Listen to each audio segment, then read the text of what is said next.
مجھے اس ٹھیکیدار سے ملواؤ، فکر نہ کرو، میں کی چین کا نہیں بتاؤں گی۔ ٹھیکیدار کا منہ کھلوانے میں 5 منٹ بھی نہیں لگیں گے، وہ فر بتانے لگا۔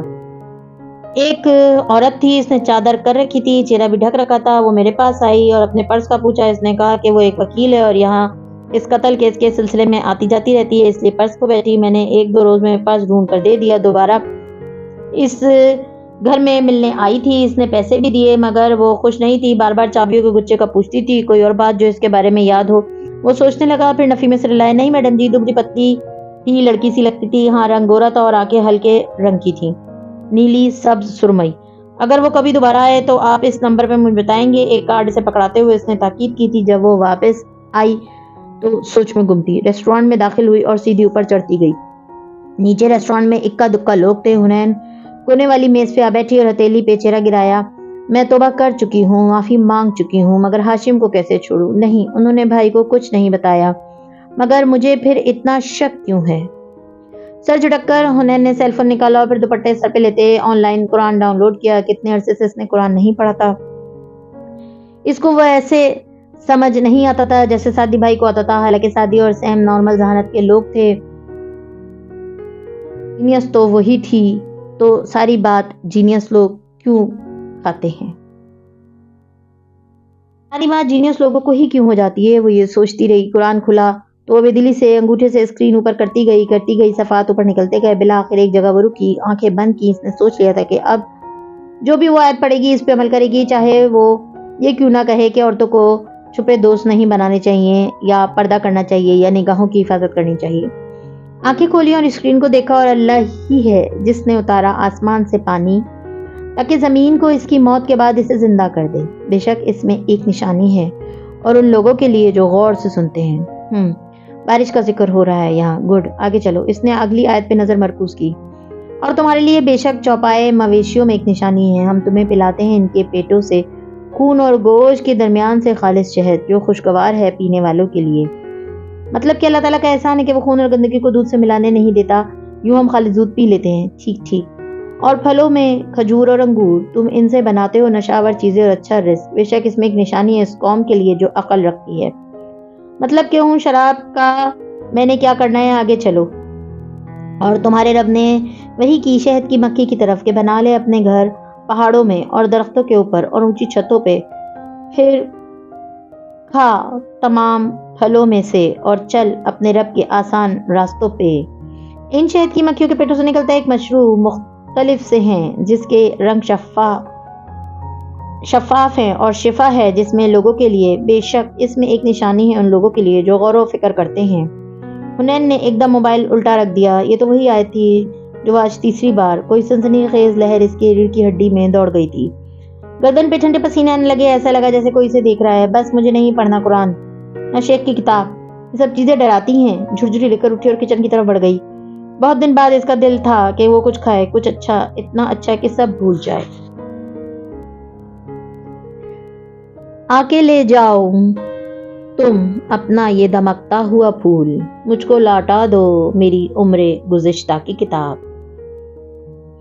حنین نے اگلے 3-4 روز خود کو کھانے، ٹی وی، کمپیوٹر، گیمز اور ہاشم میں مصروف کر لیا، مگر بے سکونی بڑھ گئی تھی۔ نہ ان چیزوں میں سے دلچسپی رہی تھی اسے، نہ ہاشم پہ اعتبار رہا تھا۔ زمر کے پاس بھی نہیں گئی، نہ دل لگا کر پین کیمرے کا چارجر ڈھونڈا۔ زمر نے بھی اس سے دوبارہ بات نہیں کی۔ 6 ستمبر والے روز حنین نے ہتھیار ڈال دیا اور امی کا قرآن کا نسخہ اٹھائے، کاپی پین لیے، فوڈلی ایور آفٹر ریسٹورانٹ کے اوپری کمرے میں آ بیٹھی جہاں آج زمر نہیں تھی۔ اب حنین نے وہ آیت نحل ایک بڑے کاغذ پہ لکھی اور سر پہ دوپٹہ لیے، ہاتھ میں قلم پکڑے اس پہ غور کرنے لگی۔ آن لائن تفسیر بھی پڑھی، شہد کی افادیت، شہد سے شفا۔ ایک دم وہ چوکی، شیخ کے بیمار سے اس کو اپنا خیال آتا تھا، تو کیا اس کے مرض عشق کی شفا بھی شہد میں تھی؟ کیا اس بات کی کوئی سینس بنتی تھی؟ کچھ سوچ کر جنید کو پکارا جو کسی مہمان کو اٹینڈ کر رہا تھا۔ سنو جنید بھائی، وہ آیا تو وہیں کھڑے کھڑے پوچھنے لگی، یہاں آگے پیچھے کوئی ایسی جگہ ہے جہاں سے خالص، بالکل خالص شہد مل سکے؟ جنید نے اچھمبے سے اسے دیکھا، مجھے نہیں پتا جانے لگا، پھر دوبارہ عجیب انداز میں اسے دیکھا۔ ایک دفعہ سعدی بھائی نے بھی مجھ سے یہی پوچھا تھا۔ کیوں؟ وہ چونکی۔ پتا نہیں، وہ خود عجیب سے اچھمبے کا شکار واپس لوٹ آئی۔